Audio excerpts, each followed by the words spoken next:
তোমার কি মায়া লাগে না গো? আরে আমার মা শীতের মৌসুম আসতেছে, মা একটা ভালো জামা পরে নাই গো মা, আমার স্কুল কলেজে ড্রেস বানায় দিছো মা, তুমি একটা ভালো চাদর গায়ে দাও নাই গো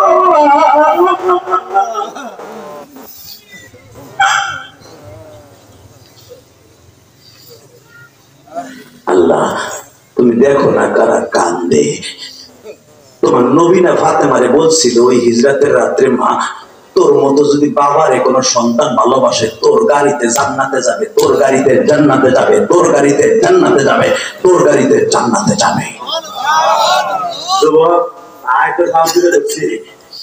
ফাতেমা বাবার এই ক্ষত স্থানটা জিব্বা দিয়ে সাইডে সাইডে পরিষ্কার করে। যেই ফাতেমা সিগনেচার ছাড়া কোন মহিলা জান্নাতে যেতে পারবে না। কষ্ট হইতেছে যুবক, তোর এই বন্ধু ইলিয়াসরমান জাহাদের বুকটা ভাইরা দেয়। এই 26 বছর মা বাবার ওয়াজ করি, 12 বছর বয়স আমি মা হারাইছি। আমি এখনো বন্ধু বলতে পারি না আমার মা কবর কেমন আছে মা। তবে আপনার চোখের পানির খাতিরে এখনই আপনার বাবার কবর আযাব মাফ হয়ে যাবে। আমি কোরআন ধরে বলে গেলাম, যুবক তোমরা যারা এখনো বাইতে যে মা কয়ে ডাক দিতে পারো, আমারও অনেক বাইরে মা কয়ে ডাক দিতে পারে না গো। অনেক বাইরে আছে বাপ পরের জমিতে কামলা দিয়া এই গজারি চলার বেইসা বেইসা কাঠ কাইটা টাক সাথে চাকরি কইরা তোমারে আমারে মানুষ বানাইয়া আজকে বাবা 3.5 জায়গা নয় পড়ে রয়েছে, আর তুমি বিশাল বড় বিল্ডিং হয়ে পড়ে রইছো। বাবার জন্য চোখের পানি তুমি ফেলাও না, তোমার সন্তানও একদিন ফেলাবে না।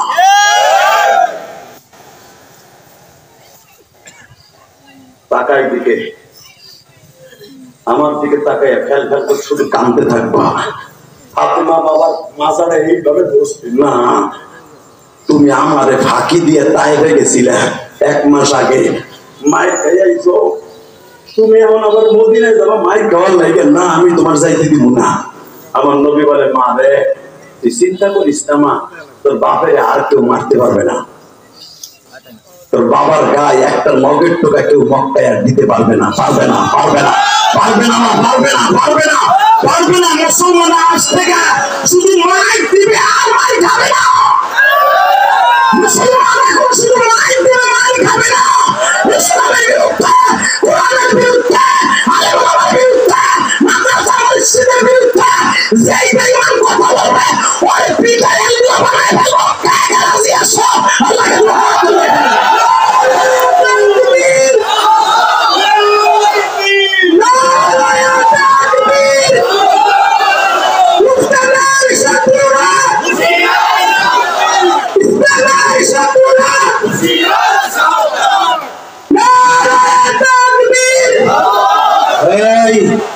এইদিকে তাকাও।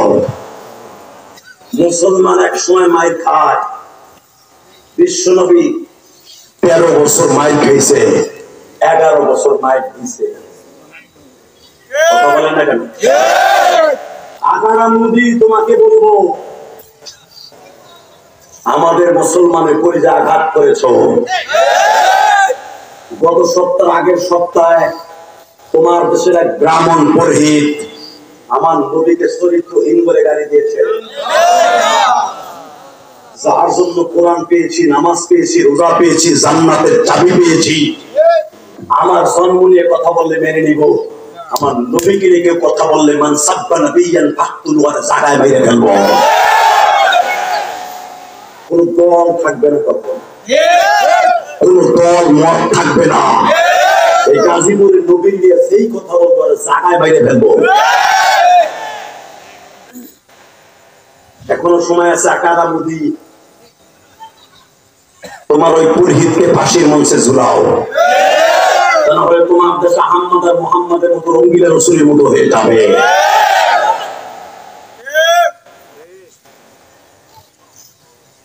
তুমি ভেবো না মুসলমান মরে গেছে, কোরআন যতদিন আছেন পৃথিবী ততদিন থাকবে, আর নবীর ইজ্জত ততদিন জমিনে থাকবে। আমার নবীকে আলেমুল আমাকে মাইনাস করে কেউ ক্ষমতা থাকতে পারে নাই।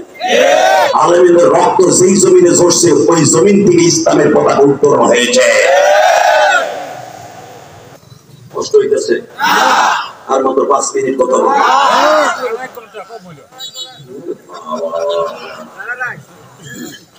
একসাথে বলবেন এই জমিনের মালিককে। এখন আছে না নাই? এই কথা বলেন, আছে না নাই?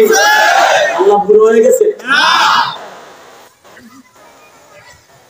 এখনো সময় আছে, আল্লাহর কাছে সেজদা দিয়ে কান্দো।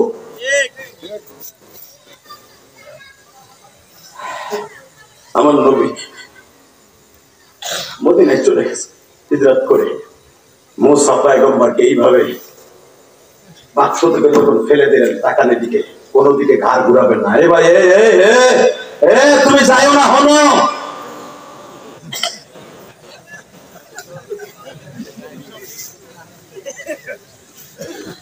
মারহাবা বল। আল্লাহ আমার ভাই বলছে তার ছেলে মেয়েগুলা উলি বানাই দিও। অনেক লোক আছে ওয়াজে বলি হেতালি মধ্যে মধ্যে আর বসে। এইটা কি মমতাজের গান পাইছে? বিড়ি খাইতে যাবে আবার ইয়া বইবা। খাবার খা, একটা লোক এই জান্নাতের বাগান থেকে উঠবে না ইনশাআল্লাহ বলেন। আমারে প্রতিদিন আনতে পারবেন? এই ওয়াজের মাহফিল তো প্রতিদিন হবে এটা নাকি? বছরে একবার হয়।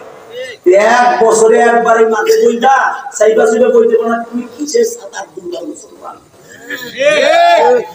এই যে আমার চাচাই বইয়ে দিচ্ছে কয় আলো 1 ঘন্টা, তার মানে সরি মিস্টার গামা। আর 30 বছরের পোলা ওডে আর যা, ওডে আর যা, মানে ওর তাড়াতাড়ি বাড়ি যাইতে হইবে। কথা বল না কেন? থাকবো কেমন? অত কিছুই না, ওদের ফেসবুকে পাঠিয়েছি। থাকবো কি ছাতাও? আরে যে চাচা ফেসবুকে বসে না, ইমো হোয়াটসঅ্যাপে বসে না, যতদিন বাইসে আছে আল্লাহর ডেকে যাইতেছে, কবরে যাওয়ার সাথে ফুলের বাগান হয়ে যাবে। এ ভাই বলেন, টাকা নেই দিকে সাইরা দিলেন বাক্স, বাক্স বাঁচাবে কে? দেখেন গুণ করে বাক্স ছেড়ে দেয়, কিন্তু বাসায় যায় নাই, পিছনে পিছনে গেছে। বাক্সটা কই যায়? যেখানে বাঘের বয়সে হেরে দিয়ে নাই, ঠিক না বেটে? বাক্স যাওয়ার কথা স্রোতের টানে টানে অন্যদিকে, বাক্স যায় ফেরাউনের বাড়ির দিকে। যাই এমন জায়গায় ঘটতেছে যেখানে ফেরাউন সকালবেলা ইয়া কইব রমায়ণ গগয়ান ঈশ্বর হরিপদ মহামানায় পাদম পাদম ফম ফম ওই নিজে ঘটতেছে। মুসা নবীর বোনটা দূরে দাঁড়ায় দাঁড়ায়, আল্লাহ এই হলো তোমার খেলা। ওই বেটার কথা শুনে বাক্সটা দিলাম সাইডা, ভাই আমার 1/2 কিলোমিটার 1.5 কিলোমিটার ঘুরাইয়া হে রে। তাবারাকাল্লাযী বিয়াদিহিল মুলক ওয়া হুয়া আলা কুল্লি শাইইন কাদীর الذي خلق الموت والحياة ليبلوكم أيكم أحسن عملا وهو العزيز الغفور الذي خلق 7 سماوات طباقا ما ترى في خلق الرحمن কি বস করে 2 দিনের ক্ষমতা ভাইয়া দলালের সারা মনে করে না করতেছে করতেছে। সকালবেলা যেটা ফেরাউনের রাস্তা ক্লিয়ার করে খোদা এখন আসবে রমায়ণ ঈশ্বর হরিপদ মহামানায়ণ কদম কদম করব। ও সায়া দৌড় দিয়ে দেখা খুদি রে, খোদার বউ খুদি হয় না? হ্যাঁ খোদার বউরে কি কয়? খুদি। খুদি কি হয়েছে? মুসায়া করছে পানির মধ্যে। খোদার ডাক দাও, এমন খোদার খোদা যখন সকালবেলা যে কইছে মুসায় পড়ছে ও খাড়ে তারপরে গেছে ডরে এত পাহাড়া দিতে তখন মুসাই লোক নেই পাইছে বোকাছে রমায়ণ গলায় লইলে কইয়া আমার বাপের বানানোর কথা না ডাইরেক্ট রাম দিয়া ফেরাউন সকালবেলা যায় রে সঙ্গে বলি সময় কম যায় রে দেখে ঠিক মুসার বাক্সটা বলতেছে মা আসিয়াকে রাতের অন্ধকারই বলা হয়েছে আসিয়া মুসা কিন্তু আজকে তোর বাড়িতে হাজির হবে বুঝছি আপনাকে কষ্ট হয়ে গেছে اللهم آمين ربنا ظلمنا سماواتنا وإن تغفر لنا وترحمنا لنكونن من الخاسرين আল্লাহ এগো ব্যাটারিতে চার্জ নাই আমার শক্তি নাই জায়গা আবার কোনদিন বেঁচে থাকলে আমি হইতো না এই এবার রেডি রেডি আল্লাহ কার পক্ষে বলে মুসলমানের পক্ষে বলেন না কার পক্ষে না ফেরাউনের পক্ষে আল্লাহ সবসময় মুসলমানের পক্ষে ইনশাআল্লাহ বলেন ভয়ের কোনো কারণ নেই কারণ আমি খুতবার ভিতরে পড়েছি আমি আবার পড়তেছি ওয়ালা তাহিনু ওয়ালা তাহজানু ওয়া আনতুমুল আ'লাউনা ইন কুনতুম মুমিনিন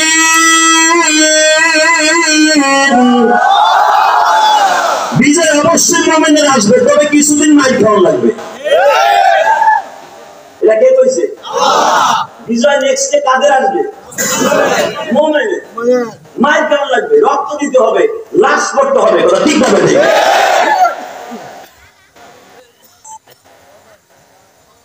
ফেরাউন কয় খুদি এর ভিতরে করে সত্যি মুসা আছে কই উঠাইয়া মনে রাখবেন যেই বেড়ায় বিড়ির কাছে ধরা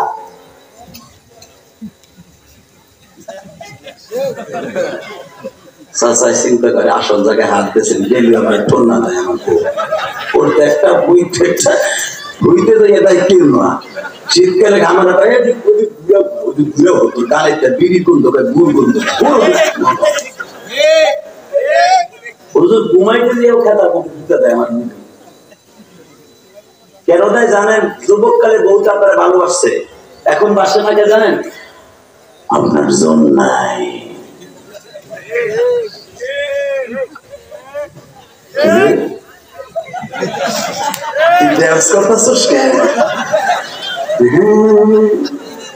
আসল জায়গায় মাল পাইছো এদিকে তাকান আসিয়া কোনদিন কেতায় নাই মনে রাখবেন কোন দিক দিয়ে জানেন স্বামীর দিক দিয়ে খেদমত করছে তার কোনদিন ওরা দাম দেয় নাই একদিক দিয়ে কারণ ফেরাউন কোনদিন বিবির হক আদায় করতে পারে নাই কারণ ফেরাউন ছিল হিজড়া দেখেন আমার আল্লাহ কোন দিকে গেলে এত ক্ষমতার মালিক এত কিছুর মালিক তোর ইসিম কি পাকা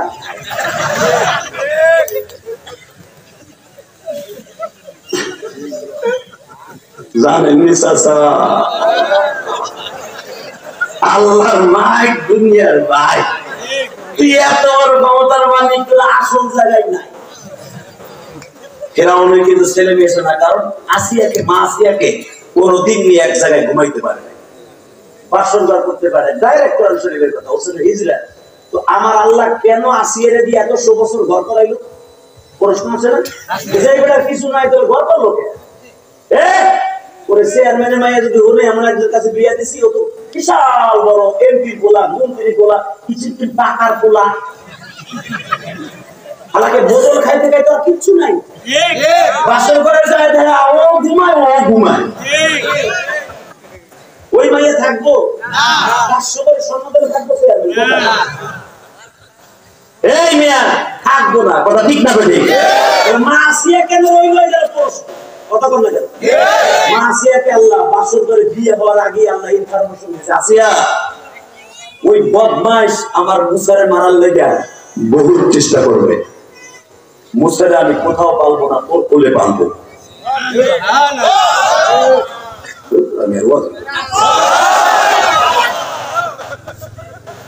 তুই কি একটা নবীর মা হইতে চাস না মা আসিয়া বলে আমার জীবন দেব সব দিয়ে দিলাম তোমার পয়গম্বরকে আমি নিজের হাতে পালবো নিজের হাতে পালবো নিজের হাতে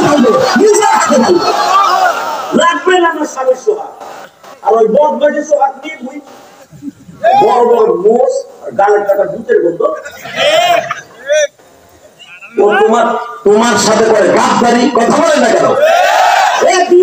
ঘরে বলতে হয় রাইট হইয়া বেড়া পোলা বানাতে চাইতে পারে না তাই রাইট ঠিকই রাইট টাকার দিকে। তো ফেরাউন এক তো পৃথিবীর সবচেয়ে বড় মক্কর, সবচেয়ে বড় জুয়াখোর, সবচেয়ে বড় সুদখোর কথা বলে না কেন? পৃথিবীতে সর্বপ্রথম সুদের ব্যবসা চালু করছে ফেরাউন, সর্বপ্রথম তরমুজ কেজিতে বেচা চালু করছে শয়তান। এর আগে পৃথিবীর কেউ তরমুজ কেজিতে বেচে নাই, এই জানেন নেই মাসে। আল্লাহ টাকা নেই দিকে আসিয়া ফেরাউন কইতাছে এই উঠে আসতে কো তুই জারি দিলে আমার খুব পেটের সুতে কাঁপে, কারণ তোর কাছে আমি একদিক দিয়ে ধরা পৃথিবীর সবচেয়ে বড় ক্ষমতা করে দিয়ে দিচ্ছি, সবচেয়ে বড় খুবই বানাইছি, সবচেয়ে বড় কষ্ট বিধানস, আমি তো সব আদর্শ হাত আদায় করছি, কিন্তু একদিকে আমি দুর্বল, তুই কারো কাছে কইস না। আমি আসিয়া কয় একদিন না একদিন আমার কথা তুই শুনবি, ওই আশায় আমি সব মাটি দিলাম। আসিয়া তো আগের থেকেই জানে, মারহাবা বলেন।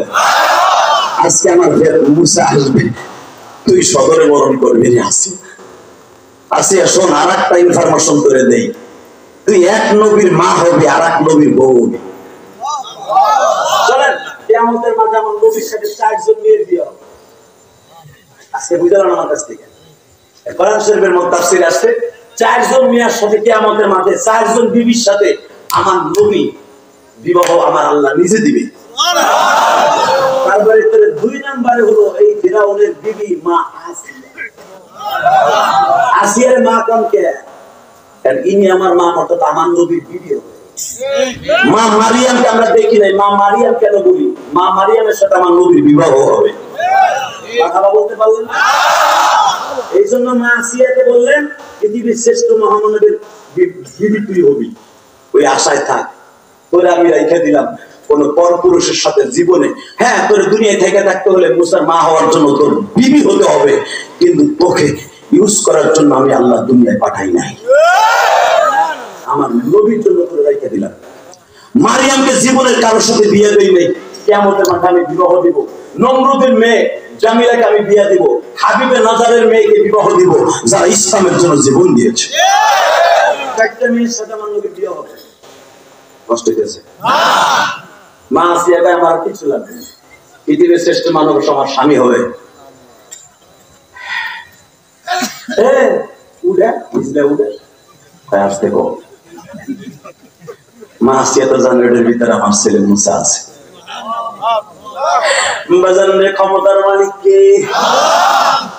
এত বড় বড় পূজারা যায়, বাক্সর কাছে যায়, বাক্স সরে। মা আসিয়া বলে কি ব্যাপার, তোমার না এত ক্ষমতা, একটা বাক্সর লোকে পারো না? কয় আমি যাই।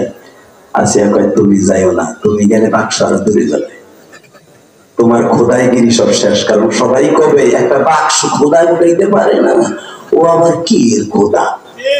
দেখছেন মহিলার মাথায় বুদ্ধি কত, কি বুদ্ধির বুদ্ধি। 15 বছর 7 মাস চলছে, সব এমপি মন্ত্রীর মাথায় কাঁঠাল ভেঙে খাইছে। মহিলাকে বুদ্ধি আছে, কথা বল না কেন? বেটা চোখ এদিকে টাকা। মা আসিয়া কয় কি বাবা তুমি বলে তুমি নাই মনা, তাহলে তুমি ঘরে খাবা। তুমি কইছিস তো আমি না পারলে যদি সরে যায়। আসিয়া কয় আমি যাই, কারণ আল্লাহ বলে দিয়েছে আসিয়া তোর হাত দিয়ে বাক্স ধরবি, তুই তুলবি, তুই আমার অনুসারে বলে দিবি। খেলা খেলবো আমি, ফাইনাল করবি তুই। বাজানরে মা আসিয়াকে বলা হইল ঠিক আছে, তুই যদি ওই বাক্স উঠে আনতে পারো, এত বড় বড় বড় বেটারা পারলো না, তুই মহিলা হয়ে যদি উঠাইতে পারস না। আসিয়া বললেন একটা শর্ত, আমি বাক্স উঠাই দিব, ওই বাক্সের মধ্যে যা থাকবে ওইটা আমার। ফেরাউন কয় যদি মুসা থাকে তাহলে আমার, তুই জীবন আমার বাচ্চা দিতে পারছিস না, ওইটা পোলা হিসাব পাবো। ও তো আমার দুশ্মন।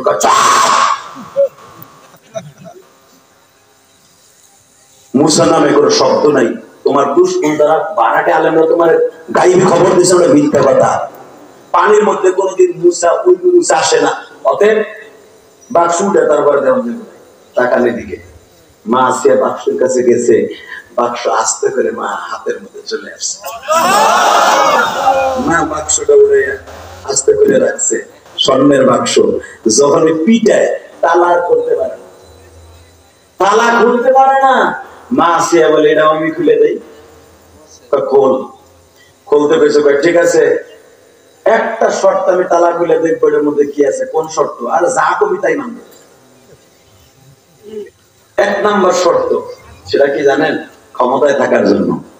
ওয়াকারুজ্জামান যদি সেনাপ্রধান বলতো আপনারা রাখার লেগে পাখির মতো মানুষ আরো 5-6 হাজার 10 হাজার 1 লাখ মারবো, ক্ষমতায় থাকবেন, ওয়াকারুজ্জামান যা চাইতো তাই পাইতো।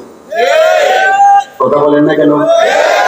ক্ষমতার জন্য মানুষ সবকিছু করে, টাকা নেই দিবে। ফেরাউন বললো ঠিক আছে তুই যা করবি তাই মানবো, তাহলে এই বাক্সের ভিতরে যা থাকবে এটা আমার, এই দলিলে স্বাক্ষর দাও। কারণ তোর কথা আবার বিশ্বাস করি না, 2 নাম্বার মানুষ। লিখিত দে। আল্লাহ আমার কোরআনে বলে আল্লাযী খালাকাল মাউত ওয়াল হায়া লিয়াবলুয়াকুম আইয়ুকুম আহসানু আমালা। খেলা আমি খেলি, আসিয়ার বুদ্ধি কি তাই দেন। লিখিত দিছে আগে দলিলে, নিয়ে টোকা দিছে, তালা খুলে গেছে। জোরে জোরে জোরে জোরে জোরে জোরে ফেরাউন মুসার গায়ে হাত দেওয়ার আগে টান দিয়ে মুসারে কোলে নিছে আসিয়া। টান দিয়ে বুকের মধ্যে নিয়ে চুমা দিয়ে কয় এদের আমি পালবো।